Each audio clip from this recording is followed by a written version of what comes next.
ದಕ್ಷ ಕಾಲೇಜಿನಲ್ಲಿ ಪದವಿ ಪ್ರದಾನ 2026 ಮೈಸೂರು ವಿವಿ ಕುಲಪತಿ ಲೋಕನಾಥ್ ಭಾಗಿ. ಮೈಸೂರಿನ ದಕ್ಷ ಪ್ರಥಮ ದರ್ಜೆ ಕಾಲೇಜಿನಲ್ಲಿ ಪದವಿ ಪ್ರದಾನ ಸಮಾರಂಭ 2026 ಅದ್ದೂರಿಯಾಗಿ ನಡೆಯಿತು. 2024-25ನೇ ಸಾಲಿನ MBA ಮತ್ತು MCA ವಿದ್ಯಾರ್ಥಿಗಳು ಪದವಿ ಪಡೆದರು.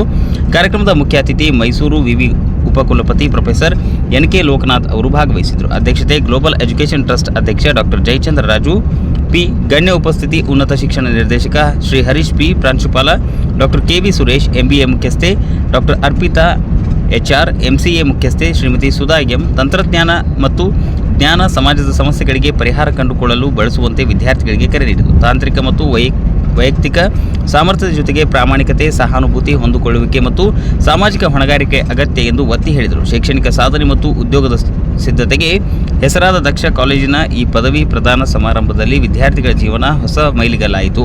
ವರದಿ Kantharaju K, Prajapower TV, Mysuru. First of all, thank you all for the media persons for covering this event. ಈ ಶುಭ ದಿವಸ ಅಂತ ಹೇಳ್ತೀನಿ ನಾನು. ಈ ಕಾಲೇಜಿನಲ್ಲಿ ಪ್ರಪ್ರಥಮ ಬಾರಿಗೆ ಈ ಕಾಲೇಜಿನ ಆವರಣದಲ್ಲೇ ನಾವು ಪದವಿ ದಿನವನ್ನ ಆಚರಿಸ್ತಾ ಇದ್ವಿ, ಗ್ರಾಜುಯೇಷನ್ ಡೇ. ಇಲ್ಲಿ ವಿಶೇಷವಾಗಿ ಸ್ನಾತಕೋತ್ತರ ಪದವಿ ದಿನವನ್ನ ಆಚರಿಸ್ತಾ ಇದ್ವಿ.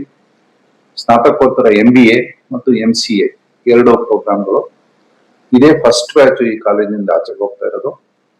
ಇಲ್ಲಿ ಒಟ್ಟು 53 ವಿದ್ಯಾರ್ಥಿಗಳು ನಮ್ಮ ಕಾಲೇಜಿನಿಂದ ಪ್ರಥಮ ಬ್ಯಾಚ್ ಆಗಿ ಹೊರಗಡೆ ಹೋಗ್ತಾ ಇದ್ದಾರೆ.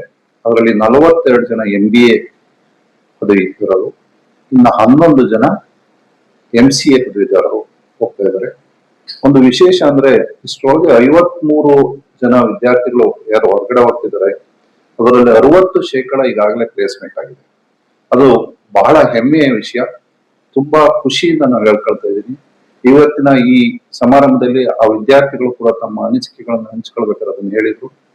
ಇಲ್ಲಿ ನಮ್ಮ ಕಾಲೇಜಿನಲ್ಲಿ ಒಂದು ಅತಿ ಪ್ರಮುಖವಾದಂತಹ ಒಂದು ವಿಶೇಷವಾದಂತಹ ಒಂದು ವ್ಯವಸ್ಥೆ ಏನಿದೆ ಅಂದ್ರೆ ಗ್ಲೋಬಲ್ ಇಮರ್ಷನ್ ಪ್ರೋಗ್ರಾಮ್ ಅಂತಿದೆ. ಈ ಗ್ಲೋಬಲ್ ಇಮರ್ಷನ್ ಪ್ರೋಗ್ರಾಮ್ ನಲ್ಲಿ ಪ್ರತಿ ವರ್ಷ ವಿದ್ಯಾರ್ಥಿಗಳನ್ನ ನಾವು ಹೊರದೇಶಕ್ಕೆ ಕರ್ಕೊಂಡು ಹೋಗ್ತೀವಿ. ಆದ್ರೆ ಅದು ಕಡ್ಡಾಯ ಅಲ್ಲ, ಅವರ ಆಯ್ಕೆಗೆ ಬಿಟ್ಟಿದ್ದು. ಆದ್ರೂ ಕನಿಷ್ಠ 40ರಿಂದ 50 ವಿದ್ಯಾರ್ಥಿಗಳು ಹೊರದೇಶಕ್ಕೆ ಹೋಗ್ತಾರೆ. ಒಂದು ವಾರ ತನಕ ಅಲ್ಲಿ ಹೊರದೇಶದ ಪ್ರವಾಸ ಇರುತ್ತೆ. ಅಂದ್ರೆ ಅದು ಮೋಜಿಗಾಗಿ ಹೋಗುವಂತ ಪ್ರವಾಸ ಅಲ್ಲ. ಒಂದು ಯೂನಿವರ್ಸಿಟಿಯನ್ನ ಅಲ್ಲಿ ನಾವು ವಿಸಿಟ್ ಮಾಡ್ತೀವಿ.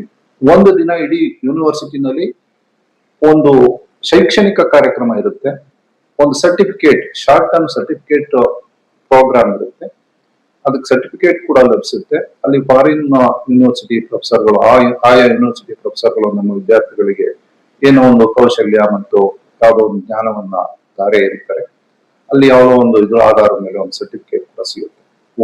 ಇನ್ನೊಂದು ಅದೇ ದೇಶದಲ್ಲಿ ಒಂದು ಇಂಡಸ್ಟ್ರಿಯಲ್ ವಿಸಿಟ್ ಕೂಡ ಇರುತ್ತೆ. ನಮ್ಮಲ್ಲಿ ಇರ್ತಕ್ಕಂಥ MBA MCA ಎರಡು ಪ್ರೋಗ್ರಾಮ್ಗೆ ಇಂಡಸ್ಟ್ರಿಯಲ್ ವಿಸಿಟ್ ತುಂಬಾ ಮುಖ್ಯ ಆಗುತ್ತೆ. ಅದೇ ವಿದೇಶದ ಒಂದು ಇಂಡಸ್ಟ್ರಿಯಲ್ ಯೂನಿಟ್ ಅನ್ನು ಕೂಡ ನಾವು ವಿಸಿಟ್ ಮಾಡಿಸ್ತೀವಿ. ಅದಲ್ಲದೆ ಇನ್ನು 1-2 ದಿವಸ ಹೋದ್ಮೇಲೆ ಪ್ರೇಕ್ಷಣೀಯ ಸ್ಥಳಗಳನ್ನು ನೋಡ್ಕೊಂಡು ಬರ್ತಾರೆ. ಇದು ನಮ್ಮ ವಿದ್ಯಾರ್ಥಿಗಳಿಗೆ ಬಹಳ ಖುಷಿಯನ್ನು ತರ್ತಕ್ಕಂಥ ವಿಷಯ. ಇದನ್ನ ನಮ್ಮ ಮ್ಯಾನೇಜ್ಮೆಂಟ್ ಅವರು ಬಹಳ ಮುತುವರ್ಜಿಯಿಂದ, ಬಹಳ ಸಂತಸದಿಂದ ಮಾಡ್ತಿದ್ದಾರೆ. ಅದು it shows the magnanimity of our management. ಆಮೇಲೆ ಇನ್ನೂ ಮುಂದುವರೆದು ಹೇಳೋದಾದ್ರೆ ನಮ್ಮ ಕಾಲೇಜಿನಲ್ಲಿ ಕೊಲಾಬರೇಟಿವ್ ಪ್ರೋಗ್ರಾಮ್ಸ್ ತುಂಬಾ ಇದಾವೆ ಸರ್. ಇನ್ಫೋಸಿಸ್ ಆಗ್ಬೋದು, HP ಕಂಪ್ನಿ ಆಗ್ಬೋದು, IB ಕಂಪ್ನಿಯವ್ರ ಜೊತೆ ಕೊಲಾಬರೇಷನ್ ಮಾಡಿ ಒಟ್ಟು ಒಂದು 10 ಸರ್ಟಿಫಿಕೇಟ್, ಕಂಪನಿಯಿಂದ ಕೊಡ್ತಕ್ಕಂಥ ಸರ್ಟಿಫಿಕೇಟ್ಗಳನ್ನ ನಾವು ಅರೇಂಜ್ ಮಾಡ್ತಾ ಇದೀವಿ ಸರ್. ಅದಾದ್ಮೇಲೆ ಕಾರ್ಪೊರೇಟ್ ಟ್ಯಾಕ್ಸ್ ಅನ್ನೋದು, ಮತ್ತೆ ಬೇರೆ ಬೇರೆ ಇಂಡಸ್ಟ್ರಿಯಲ್ ವಿಸಿಟ್ ಅಂತಕ್ಕಂಥದ್ದು, ಪ್ಲೇಸ್ಮೆಂಟ್ ಸೆಲ್ ಆಕ್ಟಿವಿಟೀಸ್, ಇವೆಲ್ಲವೂ ತುಂಬಾ ಚೆನ್ನಾಗಿ ನಡೀತಾ ಇದೆ ಸರ್. ಆ ಕಾರಣದಿಂದ ವರ್ಷ ನಮ್ಮ ಕಾಲೇಜಿನ ಎನ್ರೋಲ್ಮೆಂಟ್ ನಾವು ಏನ್ ಹೇಳ್ತೀವಿ, ವಿದ್ಯಾರ್ಥಿಗಳ ಪ್ರವೇಶಾತಿ ವರ್ಷ ಜಾಸ್ತಿ ಆಗ್ತಾ ಇದೆ. ಈಗ 5 ವರ್ಷದ ಹಿಂದೆ 22 ವಿದ್ಯಾರ್ಥಿಗಳಿಂದ ಪ್ರಾರಂಭವಾದಂತ ಕಾಲೇಜು ಈಗ 400ಕ್ಕೂ ಮೀರಿ ವಿದ್ಯಾರ್ಥಿಗಳನ್ನ ಹೊಂದಿದೆ ಸರ್. ಆ ಒಂದು ವಿದ್ಯಾರ್ಥಿಗಳ ಪ್ರವೇಶಾತಿಯನ್ನು ನೋಡಿದಾಗ ನಮಗೆ ಒಂದು ರೀತಿ ಖುಷಿ ಆಗುತ್ತೆ, ಸಂತಸ ಆಗ್ತಾ ಇದೆ. ಆದ್ರೆ ನಾವು ಇನ್ನೂ ಕೂಡ ಬೆಳವಣಿಗೆ ಅಥವಾ ನಮ್ಮ ಬೆಳವಣಿಗೆ ಇನ್ನೂ ಕೂಡ ಜಾಸ್ತಿ ಇರ್ಬೇಕು ಅನ್ನೋದು ಸರ್ವೇ ಸಾಧಾರಣವಾಗಿ ಯಾವುದೇ ಸಂಸ್ಥೆಯವರು ಕೂಡ ಅದನ್ನ ಆಸೆ ಪಡ್ತಾರೆ. ಆ ನಿಟ್ಟಿನಲ್ಲಿ ನಾವು ನಮ್ಮ ಕಲಿಕಾ ವಿಧಾನಗಳನ್ನ ಉತ್ತಮಪಡಿಸೋದಾಗ್ಬೋದು, ಕಲಿಕೆಯ ಸಾಮಗ್ರಿಗಳನ್ನು ಉತ್ತಮಪಡಿಸೋದಾಗ್ಬೋದು, ಇತರೆ ಇನ್ಫ್ರಾಸ್ಟ್ರಕ್ಚರ್ ಫೆಸಿಲಿಟೀಸ್ ನ ಇನ್ನೂ ಇಂಪ್ರೂವ್ ಮಾಡೋದಾಗಿರ್ಬೋದು. ಇವೆಲ್ಲಾ ಕಾರ್ಯಕ್ರಮಗಳನ್ನ ಬಹಳ ಆಸ್ಥೆಯಿಂದ ನಾವು ನಡೆಸ್ಕೊಂಡು ಹೋಗ್ತಾ ಇದ್ವಿ. ಆ ನಿಟ್ಟಿನಲ್ಲಿ ನಮ್ಮ ವಿಶಾಲವಾದ ಮನಸ್ಸಿನಿಂದ ನಮಗೆ ಸಹಕಾರವನ್ನು ನೀಡ್ತಾ ಇದ್ದಾರೆ. ಅದರ ಜೊತೆಗೆ ನನ್ನ ಒಡನೆ ಇರ್ತಕ್ಕಂತಹ ಅಧ್ಯಾಪಕರ ಸಮೂಹ ಪೂರ್ಣ ಪ್ರಮಾಣದಲ್ಲಿ ತೊಡಗಿಸಿಕೊಂಡು ಯಾವುದೇ ರೀತಿಯ ಕೊಂಕು ಇಲ್ಲದೆ ನಮಗೆ ಸಹಕಾರವನ್ನು ನೀಡ್ತಾ ಇದ್ದಾರೆ ಅಂತ ಹೇಳೋದಕ್ಕೆ ತುಂಬಾ ಅತೀವ ಸಂತಸದಿಂದ ಹೇಳ್ತಾ ಇದ್ದೀವಿ. ಇದು ಈ ಕಾಲೇಜಿನ ಸಕ್ಸಸ್ಗೆ ಬಹಳವಾಗಿ ಕಾರಣವಾಗಿದೆ ಅಂತ ಹೇಳ್ತೀನಿ. ವಿದ್ಯಾರ್ಥಿಗಳು ಕೂಡ ಅಷ್ಟೇ ನಮ್ಮ ಶಿಸ್ತಿನ ನಮ್ಮ ನಿಯಮಗಳು ಏನಿದೆ ಅವುಗಳನ್ನ ಚೆನ್ನಾಗಿ ಕಾಪಾಡ್ಕೊಳ್ತಾರೆ. ಅದೇ ರೀತಿ ನಡ್ಕೊಂಡು ಹೋಗ್ತಿದ್ದಾರೆ. ಇನ್ನು ಈ ದಿನ ನಡೆದ ಕಾರ್ಯಕ್ರಮ ಬಹಳ ವಿಶೇಷವಾಗಿತ್ತು. ನಮ್ಮ ಘನತೆವೆತ್ತ ವೈಸ್ ಚಾನ್ಸಲರಾದಂತಹ ಪ್ರೊಫೆಸರ್ NK ಲೋಕನಾಥ್ ರವರು ಬಂದು ವಿದ್ಯಾರ್ಥಿಗಳಿಗೆ ಹುರಿದುಂಬಿಸಿ ಅವರ ಮುಂದಿನ ಜೀವನ ಹೇಗಿರ್ಬೇಕು ಅನ್ನೋದ್ರ ಬಗ್ಗೆ ತುಂಬಾ ಇದರಾಗಿ ಬಹಳ ರಸವತ್ತಾಗಿ ಹೇಳಿದ್ರು. ಜೊತೆಗೆ ನಮ್ಮ ಸಂಸ್ಥೆಯ ಚೇರ್ಮನ್ ಅವರಾದಂತ ಜಯಚಂದ್ರರಾಜು ಅವರು ಕೂಡ ವಿದ್ಯಾರ್ಥಿಗಳಿಗೆ ಸದ್ಬುದ್ಧಿಯನ್ನ ಹೇಳಿ ಇನ್ನೂ ಹೇಗಿರ್ಬೇಕು, ಮುಂದಿನ ಜೀವನ ಹೇಗಿರ್ಬೇಕು ಅನ್ನೋದು ಕೂಡ ಹೇಳಿದ್ರು.